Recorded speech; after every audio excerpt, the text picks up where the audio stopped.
Welcome to Bucknell Football 95. Bob Behler along with the head coach of the Bison, Tom Gadd, and Tom is at the helm of a 2-0 team. It's off to its best start since 1984 and coach a 7-point win, 28-21 over Fordham. One of the more exciting games for spectators to watch this past week.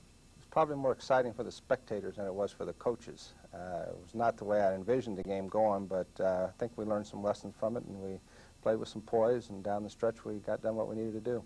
What were you most pleased with in the game?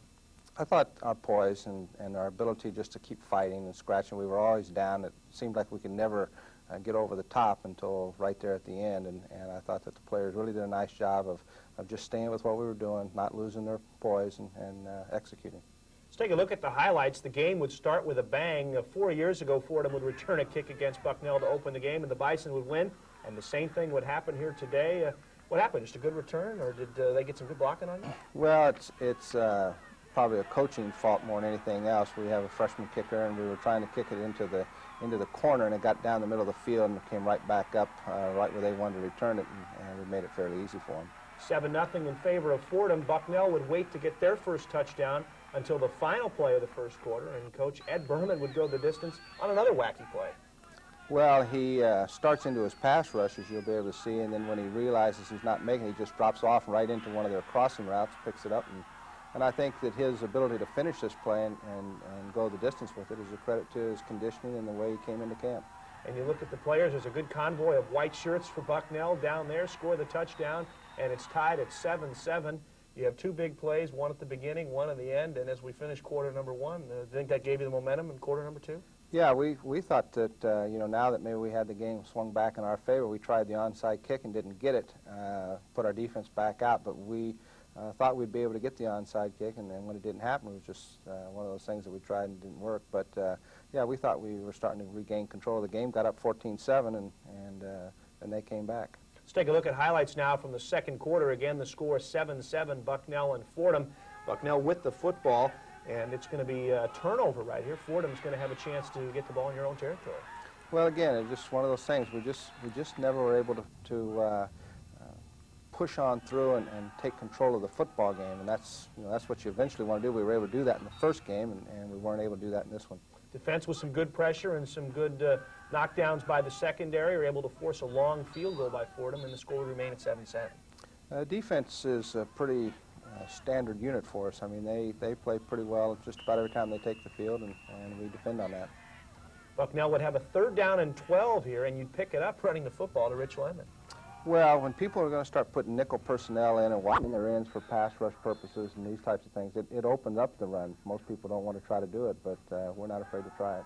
First collegiate catch for Ron Rocket, catching the pass from quarterback Jim Fox will be our guest a little bit later on in the program. And on 3rd and 6, Lemon again with the run, and he tied a Bucknell record with 37 carries, and Bucknell will put it in for the score. Good ball by Fox to Nopu. Well, this is a big play. You know, the post routes have been a big play for us in the first 2 games, and hopefully they'll stay that way. 5:11 to go in the half. Fordham would come back. Good contingent of Bucknell fans on hand to support the Bison in the Bronx. And Moorhead's going to hit a couple of passes, including a 4th down one for a score. Well, we got him into 4th and 5, and we tried to go to a combination coverage, and the receiver is able to slip inside our safety and score. So Fordham scores from quite a ways out, that going for 35 yards, the extra point good. 14-14, and this is one of the better 2-minute offenses I've seen executed. Unfortunately, it didn't result in points. Well, I thought at the end of both halves we did a really fine job of controlling the football and the clock and putting the ball in the end zone. We put it in here, but we get a call back for a movement penalty. A lot of good short passing. That's what this offense is supposed to do? Supposed to read quick and get the ball off to the receivers, and then their ability to run the football after they catch it, that's what it's designed for. Good day for Fox, 22 completions right here on the numbers. Good catch off the ground. O.G. Perkins, I think, had 5 catches. Good game for him, and a good mixing of pass and run in this 2-minute drill. Well, like I say, people, you know, at the end of 2 minutes expect you to pass every time, and we had all of our timeouts left, so we didn't have to panic. We were able to use the weapons the way we wanted them. 13 seconds to go. You'd score an apparent touchdown, but a penalty would call it back. Yeah, this really hurt. We thought we'd gone in at halftime 21-14, and to have that call back and then to have the ensuing field goal block really took some of the steam out of us. Did a nice job, though, with 8 seconds left. You do get the 1 play off. They had a good pass rush, and it does allow you enough time to at least try the field goal here. Yeah, we have a breakdown here. Our wing blocker didn't get a punch on the inside rusher, and they blocked it. We talked about momentum at the first quarter going Bucknell's. Did you feel momentum at this stage was Fordham's? I still thought we were the better football team. I think they probably thought they had the momentum. Going in the locker room, you could listen to them talk. They felt like they did, and maybe they did, but I still felt like we were executing better than they were. It was just a question of time whether we could, get it put together. What did you say at halftime to the team? I just told them that I thought we were doing the right things, and if they just kept their composure and kept pushing, quit making mistakes. We'd had the turnover. We had a couple silly penalties, and you just have to eliminate the mistakes. So the score was 14-14 at the half. Tom and I will be back to take a look at the highlights from the second half, but first, this timeout. This is Pat Farber with a wrap-up of Bucknell. You're in Philadelphia. You can meet President Adams at the President's Reception at the Racquet Club on September the 26th, beginning at 7 o'clock. The Bucknell Club of Pittsburgh will have its board meeting at the Banderanco's home in Mount Lebanon. That's on the 26th at 8 o'clock. The Bucknell Club of New York will be sponsoring a wine workshop on 72nd Street. That is on the 28th of September. The Bucknell Club of Virginia will be having a happy hour at the Blue Ridge Brewing Company. That's in Charlottesville from 5:30 to 7 on the 28th. The Bucknell Club of Seattle will be having its board meeting at FX McCrory's Bar on Occidental Street in Seattle. That's on the 28th at 6:30. The Bucknell Club of Denver will be cheering the Rockies on to a playoff game. That'll be at Coors Field September 30th at 1:05. And finally, the Bucknell Club of Philadelphia will be hosting a tailgate party prior to the Bucknell-Penn football game on the 30th. It'll be at the corner of Chestnut and 31st Streets. Call for more details. Taking a look at highlights of Bucknell and Fordham, where at the half it was 14-14. The Bison would go on to win the game to move out to 2-0. And what did you think was going to be the difference and what play? I just thought if we just kept executing, doing the things that we were capable of doing, that we would finally find a way to win. And as we look at the start of the team at 2-0, obviously you have to be pleased because today's game was a conference game as well. Well, that makes it special because it puts us where we want to be. Our ultimate goal is to win the conference championship, and we don't play another conference game for a couple more weeks now. So, yeah, that was a big win. Let's take a look at highlights now in the second half. Again, the score was even at 14 apiece, and the Bison would jump in front, and then Fordham would come back and take the lead in a very interesting second half. John Sikowski with a couple of nice good plays in a row, a good kick return, and then he's going to have a long catch. And John's a pretty big play guy for you. John's made some big plays for us, and we're counting on our receivers to be that big play feature in our offense. Is there something you saw down the hash? Because it seemed like Fordham was vulnerable down the hash, both the left and right side all day. Well, I think that teams by coverage get to be a little bit predictable, and it's just a question of how they read routes, and that was open for us. Rich Miller adds the field goal as Bucknell's drive stalled, but it did give Bucknell a 3-point lead early in the second half, and after an exchange of punts, Fordham's going to take the lead on a nice drive of their own. Yeah, this is probably the only drive of the season where we didn't really play well on defense. We have a penalty here for 15 yards that keeps the drive alive, and we never really put any pressure on this drive. The one score that they scored earlier was on a fourth down play where, had we executed, we could have stopped it, but here they really took it and pushed it in.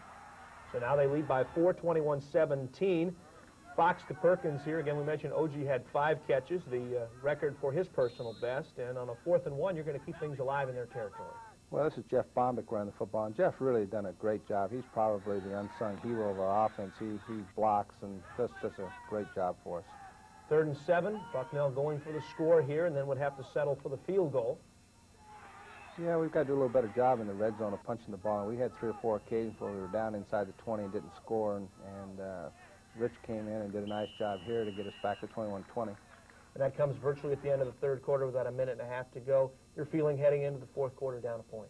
Well, I was glad that we were playing 4 quarters rather than 3. It was just a question of whether we could overcome ourselves a little bit to punch that touchdown in. And let's see how the Bison were able to come back and win it in the closing moments of this football game. Let's take a look at very closing plays of the 3rd quarter, and your defense came up big. You're 4th in the country right now against the run. Ed Berman making the tackle there. Well, we didn't come out in the game and play with the same kind of poise that we had later on. We're really playing better at the end than we were at the beginning. Big play here after Bucknell couldn't move the ball. You take advantage of the field position, and Jim Fox, not only the quarterback, but the pooch punter, drops him down inside the 5-yard line. We probably didn't win the special teams battle on this day, but in this situation with the 2 kicks inside the 5, we did do a real nice job. And field position dictates a lot of things here. Good hit by Mark Miller in the secondary, and you're going to force them on a 3rd and 21 because of bad field position and a blitz here. They got to throw it away. Well, we did what we wanted to. We made them kick out of their own end zone, got field position for offense. We actually didn't take advantage of this one. Bucknell would have a couple of drives start in Fordham territory. Rich Lemon with a big run here for 111 yards. He's over the 100-yard mark for his 17th consecutive game. And on a 3rd and 8 here, it looked like he had a shot at a touchdown. Well, this is one of those things. It's a case where we had the pass where we wanted, we just dropped it. And then the field goal here would be just a little bit wide, and Fordham would be clinging to that 1-point lead. Winds were real tricky. We had a crosswind blowing on that field, and it's hard to kick into. We're going to see 3 plays in a row here. I thought this was the key defensive series because there's not much time left. Well, when we punted the ball and went for it, we did it based on the idea that our defense would get the ball back for us, and they did a great job. They rose up and give it to us with about 4 minutes to go. And I don't think you had to use any timeouts defensively, did you? No, we still had 3 timeouts once we took the football back, and so we had, that security. Down 1, 21-20. Here comes the drive. It starts with 4 minutes and 26 seconds left. And talk about the player quarterback, Jim Fox, on this drive. Well, I think Jim, like I said, it's a learning process for him. He's going to get better every week. We have to be patient with him, but he plays with great poise. He's one of those young men that you're not going to ruffle, and he took the ball right down the field. Big one here to Steve Noteboom. Gain of 20, gets it down to the Fordham 24. 3rd and 6, and Lemon converts again. Well, here again, it's 3rd and 6. They're expecting pass, and we hit them with the trap inside and got the first down. And here's the game winner from the 9-yard line. We'll see it both from ground level and from upstairs. Well, it's, a real testimony, I think, to our offensive line. We're starting to win the battle inside. We're starting to push them off the ball, and I thought the offensive line in the 4th quarter really rose up and played well. You go for 2 to try to give yourself the 7-point lead, and it's on the money to Steve Noteboom. And whether he caught it or whether he trapped it, does a great job of selling it. Well, I don't think there's any doubt he caught the ball. It was just a great throw. I mean, there was only one place you could throw it and catch it, and we did. And here you're going to seal it with a George Hawanitz interception, and the Bison are going to head home from the Bronx, winners 28-21. Well, this is a good way to end the football game. I don't think I ever relaxed until we got back to Lewisburg. And we'll see the graphic here at the end. Bucknell 2-0 for the first time since 1984. Congratulations, Coach. You're off to a great start. Well, it's fun. It's big week coming up with Princeton, and I think our kids are really focused in on it. I don't think we played as well as we're capable of playing at Fordham, and so hopefully we'll make the next step. We talked a little bit earlier in the show about being 4th in the nation against the run. You've allowed only 80 yards on the ground. Why is this team so tough against the run? Well, we do a lot of things. We attack an offense from a lot of different angles. It's not easy to know where we're coming from. Our package is not an easy one to learn, and that's one of the problems we have is we make a few mistakes on our own. That gives them a few plays, but by and large, the more our players buy into what we're doing and the better we execute, the harder it's going to be to run football against us. Great start for the Bison. They're 2-0. We'll be talking later in the show with Tom again about the Princeton Tigers, next week's opponent. But right now, we'll pause for this timeout and be back to talk with defensive end Ed Berman and quarterback Jim Fox as Bucknell Football 95 continues after this. Bucknell Football 95, joining us on my far right, your left, is Ed Berman, defensive end, and also quarterback Jim Fox. And Ed, start the questioning with you. Ed, a defensive player, all-league player a year ago in the Patriot League. You've changed this year from a kind of a 4-man front to more of a 3-man front. Does that do anything differently for you up front? Just gets me more involved with the running defense last year. So involved. Concentrating on the run, stopping them, make people pass, and with our nickel and the guys back there, they do a good job. What's the biggest difference in your play this year from this year to last year? I know you come back as a starter. What ways do you think you're better? Well, hopefully I'm better on the run now. I've been off-season in the weight room, running around. I think I can physically match the offensive tackles I go against. A little quicker than them, hopefully. So stop the run, and whenever it's passed, try to get to the quarterback. Always seems in football that the bigger players are on the offensive line. It seems like most defensive guys give away some pounds. Is that tricky to try to get around? No, it always happens, so you don't really care. Can't really worry about it. Just gotta go out there, use your quickness, use your advantages, and make them look stupid. One of the new guys on this team is Jim Fox. Jim is the starting quarterback this year. And first of all, Jim, what ways do you think you're a better quarterback this year than when you were on the team the last couple of years as a backup? Well, I think I'm a little better this year because I understand the offense a little bit better. I practice more with it, and I feel a little more comfortable in it, dropping back and getting rid of the ball quick to the backs and to the receivers and let them work from there. There Everybody talks about the West Coast offense being complex. Is it complex for quarterback? Well, yes, it's a little complex, but if you get a feel for it, then it works real nice. You get it to the running backs and the receivers, high percentage, and let them work from there. Compare your game this past week with Fordham with your game against Southern Connecticut. You've made 2 starts. More pleased with this game? Yes, I was more pleased with the second game. Felt a little more comfortable in there because the first game I was a little nervous, you know, his first start. And the second game I felt more comfortable in there, and the line blocked real well. Makes a big difference, doesn't it? And Rich ran real well, so that helps me out a lot. We have a couple of highlights to take a look at. First of all, we'll let Ed talk about his gallop into the end zone from 79 yards away. Ed, tell us what's happening here and were they getting winded at the end? Well, I went for the pass rush, and then I got double teamed, so I had to pull up and see if I could follow the flow of the quarterback. But I got some wheels going. Got some moves, jumped over somebody. What about the rating of your blockers there? It was great. I couldn't believe it. I thought I was Carl Lewis out there. Then I look around and there's Pat Feely running with me. Must be pretty slow. We've talked about the play against the run. A nice tackle here in the backfield. The team again 4th in the country against the run. What's the biggest difference playing the run this year than last year? I think we take a lot of pride in it. The whole defense, even in practice, we always get up for whenever the offense is going to run. I think that it's the whole defensive unit really wants to stop that, and something to be proud of, and hopefully continue against Princeton. Seems like the defense is a lot more aggressive, a lot more into it this year. It is. I think that's a lot what Coach Gadd has brought with him. Whenever we make a good play in practice, we have to cheer. We're running a lot, so it gets us the emotions going. So in the game, we have the emotions to fly around. You don't get tired. The more emotion you got, just fly around, make some plays. Take a look now at a series of passes for Jim Fox at the end of the ball game on the winning touchdown. Jim, maybe if you can tell us what you're looking for and what's going through your mind as you're selecting these receivers out to throw to. Well, at the beginning, it was just high percentage passes, just get it to the backs and receivers, and just work little by little down the field. Because we had, at that time, I think we had 4.5 minutes left. Now, how many different receivers are you having to look at and watch as the play unfolds? Usually it's about 3 receivers, and you just progress from there. Like with Steve Noble, was he the first choice on that one? Yes. On that play, you just work the side on that play, and Steve made a great catch and run. And how many of the times did you have to get to your second, your third, your fourth receiver on any of those? On those plays, I think I just first or second, because there wasn't very much time, and you don't want to eat up the clock or get a sack and stop the drive. So you just want to get it high percentage reception. How do you get the plays in and get them called and get up to the line? It seems to me that would be something that would be very difficult to do when you're trying to move the clock as well.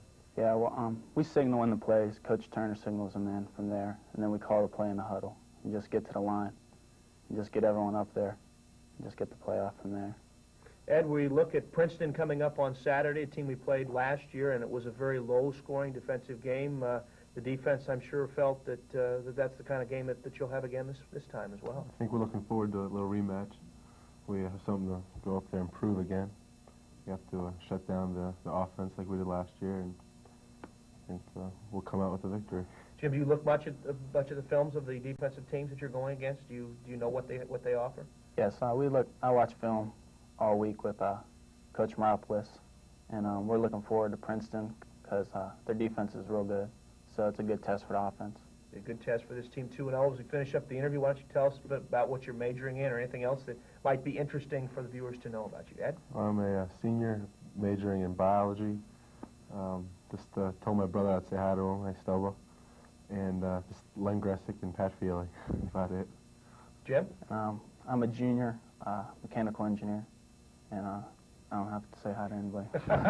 Well, Jim and Ed, thanks a lot. Great game against Fordham. We're looking for the same kind of effort against Princeton on Saturday. Thank you. Jim Fox and Ed Berman, our guests. We'll be back to talk about those Princeton Tigers with Coach Tom Gadd after this timeout. Bucknell Football 95. Tom Gadd rejoins us, and as a coach, he probably doesn't care about stats, but he's a broadcaster. You kind of live for stats. We've mentioned the team off to the best start since '84. If you can go to 3-0 on Saturday, it'd be the best start since '72. And as a new coach, no one's gone 3-0 since 1924. And Tom, this has been a good start, but I think it's going to be a lot stiffer challenge this week against the Tigers. There's no doubt. I think as you looked at the schedule before the season, you knew it was going to be a build-up and that each week's going to get tougher, and Princeton's going to be better than I think, the teams that we've played. I think they're a more solid football team and have proven that over the past. So, yeah, the 2-0 is nice, but it's behind us now. It's Princeton from here on. It's all what have you done for me lately, right? That's right. You don't have much time in this business to rest and worry about that. I know that I wasn't very long on that bus, and I was already starting to think about Princeton on the way back. Let's talk about them. Last year they were a running team. They ran the ball more than they throw the ball. This week against Cornell, or this past week, they flipped it around and they win 24-22. Well, I think they did what they had to do to win. I don't think that they've changed their philosophy. I think they'd still like to take the football and run it and control it. But the quarterback's done a nice job, and he makes big plays. He's able to get out on the perimeter and throw the football, and Cornell did a nice job of shutting off their inside running game, and so Princeton just went to the next step and did what they had to do to win. Seems to me like both of Southern Connecticut and Fordham that it's pretty much an experienced team that you face on Saturday. They've got a lot of starters back. Yeah, it seems like everybody we've played so far has had a slew of kids back, and Princeton's the same. They got pretty much their defense back, a lot of their offensive players, their offensive line, which is always a concern. And so we're going to face another veteran team. Last year's game was dominated by the defense on both sides of the ball. Do you see it as a low-scoring defensive game again this year? Well, that's hard to say. I think each game takes on its own personality. I would have thought that the Fordham game would have been a little lower scoring game than it was, just based on the way both teams came into the game. But last year's game swung on a block punt, so special teams again is real critical. You talk about special teams winning that aspect. Maybe a couple other keys you can give us as we're closing up the show here. Well, we're going to have to be able to run the football. I don't think we can sit in there and expect to throw the ball 50 times and beat Princeton. They're too good defensively. We've got to have balance. I think every week we're going to really fight for balance in our offense, and defensively we've got to play as well as we have and maybe better. And, of course, it's another road game, but came through with flying colors, pulling it out on the road last week? Well, we knew ahead of time we were going to have to be a good road team. We got 7 road games. This is number 2, so, we need to play well on the road. Well, Tom, we look forward to the team going 3-0 with a big win over the Princeton Tigers. Want to thank you for being with us today. We'll take a look at the highlights next week on the show. Thanks, Bob. Want to thank Tom Gadd. Also want to thank our special guest, quarterback Jim Fox, and defensive end Ed Berman. Again, tune in next week as we take a look at highlights from Palmer Stadium at Princeton. If you're interested in going, the kickoff is at 1 o'clock. For everyone here, this is Bob Behler speaking, saying thanks for watching. Tune in again on one of our many cable systems that carry our program. That includes Prime Sports KBL out of Pittsburgh, Home Team Sports out of Washington, Baltimore, Sports Channel Philadelphia, and also Empire Sports out of New York. Thanks for watching. Good night, everybody.